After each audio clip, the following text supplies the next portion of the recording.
जय भीम साथियों, उपासक बंधु, आज की सुबह का भगवान की वाणी का पहला संदेश। असारे सारमतीनो सारेचा सारदसिनो ते सारम नादिगच्छन्ति मिच्छा संकंप गोचरा। यानी जो असार यानी जिन बातों में कोई तथ्य नहीं होता है, सत्य नहीं होता है, ऐसी बातों को विश्वास करता है। और जो सार हैं, जो सत्य बातें हैं, तथ्य है, उस पर विश्वास नहीं करता। ऐसा व्यक्ति कभी भी सार को यानी सत्य को यानी तथ्य को नहीं प्राप्त करता है, यानी ज्ञान को नहीं प्राप्त करता। फिर भगवान कहते हैं कि सारंच सारतो नत्वा असारंच असारतो ते सारम अधिगच्छन्ति सम्मा संकंप गोचरा। पहली पंक्ति में कहते हैं कि ते सारम नाधिगच्छन्ति मिच्छा संकंप गोचरा, कि जो व्यक्ति असार को सार और सार को असार समझता है, सत्य को असत्य और असत्य को सत्य समझता है, ऐसा व्यक्ति मिच्छा संकंप गोचरा।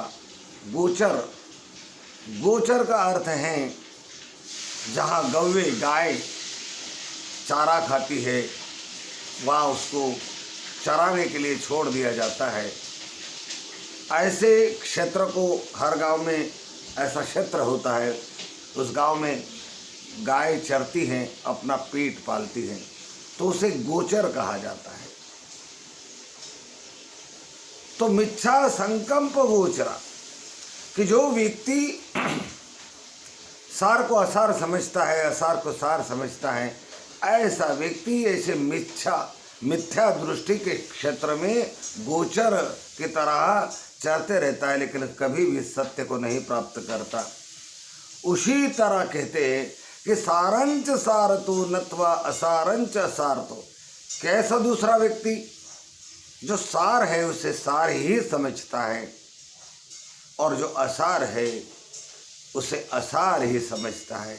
ऐसा व्यक्ति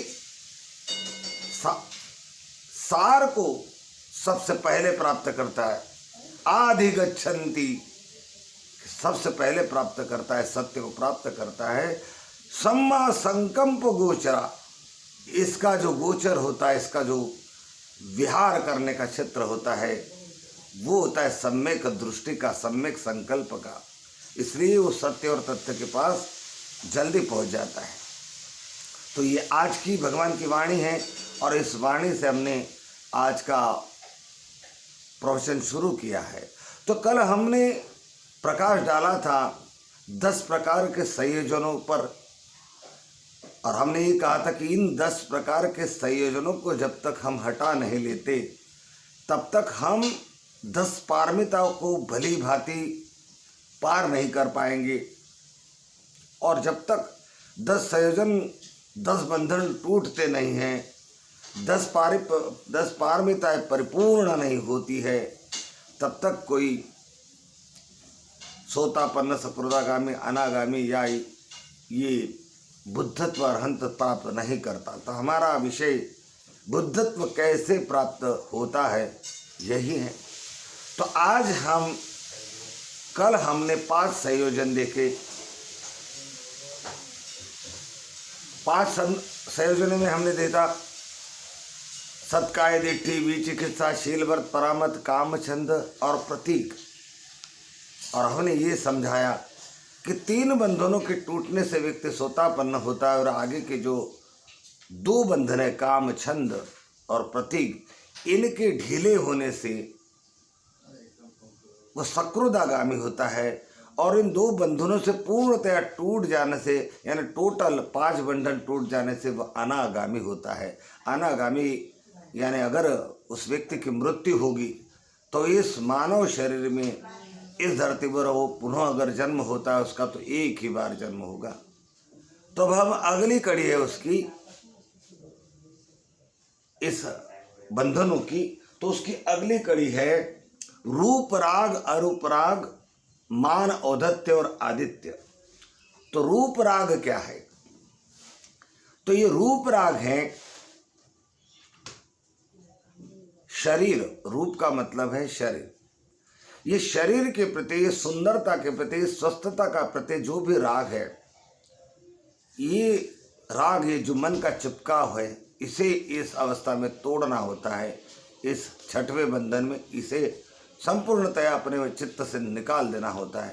रूप राग से सीधा तात्पर्य व्यक्ति का है कि व्यक्ति अनेक प्रकार के विचारों में जी रहा होता है। उस समय भगवान बुद्ध के समय वैदिक मान्यताएं थी और वैदिक मान्यताओं में ब्रह्मलोक ऐसी मान्यताएं थी। भगवान बुद्ध ने अनेक शब्दों परिवर्तित कर दिए। उनकी जो मान्यताएं थी, उनको मान्यताओं पर चोट पहुंचाने के बजाय, उन्हें दुखी करने के बजाय, उन्हें उसका अर्थ घटन करके इस तरह से समझाया कि जैसे उनको बुरा भी नहीं लगा और उनके दिमाग में भी ये बात उतरी कि हम जो समझते थे वो कुछ और चीज़ है, अब तथागत जो समझा रहे यही सही है। तो रूप राग से सीधा तात्पर्य है ब्रह्मलोक, अरूप राग से सीधा तात्पर्य है अरूप ब्रह्मलोक। तो ये योनियाँ माने गए, 31 प्रकार की योनियाँ भगवान ने भी कही है। मनुष्य, यक्षदेव, गंधर्व देव, ब्रह्मलोक, अरूप ब्रह्मलोक, ऐसी 31 प्रकार की योनि में से ये 2 प्रकार की योनि, रूप ब्रह्मलोक, अरूप ब्रह्मलोक।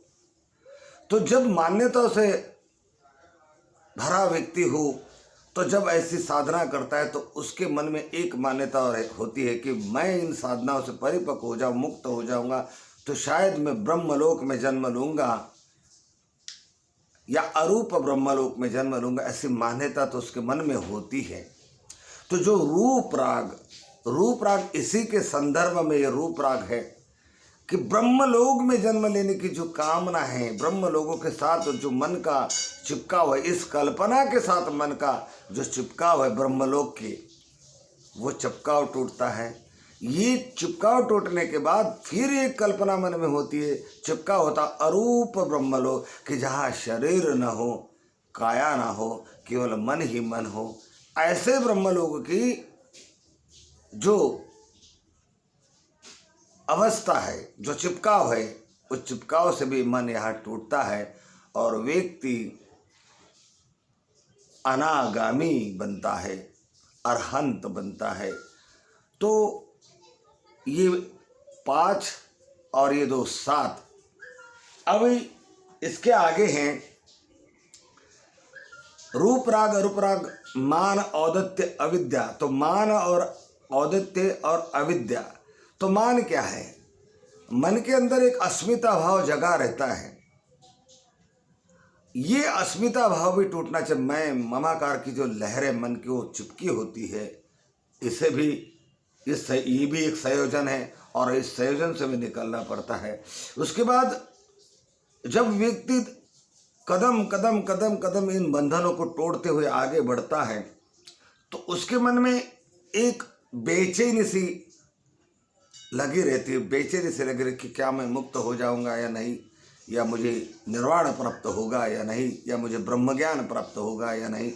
ऐसी जो बेचैनी बनी रहती है वो भी एक बंधन है। इस बंधन को भी तोड़ना होता है। और अंतिम 10वां जो बंधन है वो अविद्या है।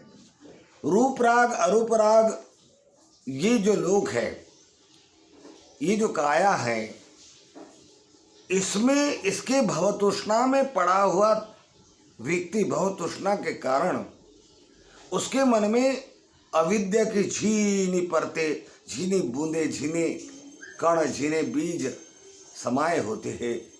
इस 10वीं अवस्था में उन बूंदों को भी, उन कणों को भी, उन बीजों को भी संपूर्णतया नष्ट जब कर देता है, तो सोतापन्न, सकृदागामी, अनागामी के बाद चौथी अवस्था होती है अरहंत की।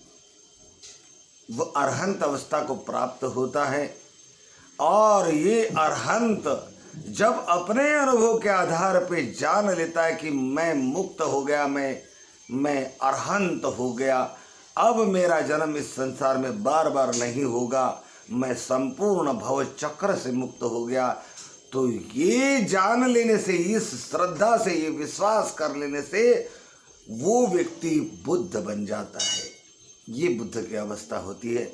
और इसी बुद्ध की अवस्था का व्यक्ति जब संपूर्ण जगत के एक एक व्यक्ति, एक एक मनुष्य, एक एक प्राणी के कल्याण की बात अपने मन में सोचता है, कल्याण करने का संकल्प लेता है, करुणा से सारे संसार को देखता है और सोचता है कि मैं तो मुक्त हो गया, मैं तो भव चक्र से निकल गया, मैं तो सत्य को जान गया, लेकिन ये सारा जगत है ये मिथ्या दृष्टि में पड़ा हुआ है, क्यों ना मैं इनके कल्याण के लिए कुछ करूं और इन्हें भी मार्गदाता बनकर मार्गदर्शन करूं और इन्हें भी भव चक्र से मुक्त करूं। तब वो बुद्ध, तब तक वो प्रत्येक बुद्ध रहता है, एकांगी बुद्ध, यानी बुद्ध बन गया है लेकिन उसका लाभ केवल अकेला ही ले रहा है। लेकिन जब ये भावना पैदा होती है जगत के कल्याण की, करुणा की, और वो जगत के सभी लोगों को धर्म दर्शन कराने निकलता है, धर्म चक्र प्रवर्तन करता है, तब वो व्यक्ति सम्मा संबुद्ध कहलाता है। तो ये हमने 10 संयोजन के आधार पर अरहंत बुद्ध और सम्यक संबुद्ध की बात कही।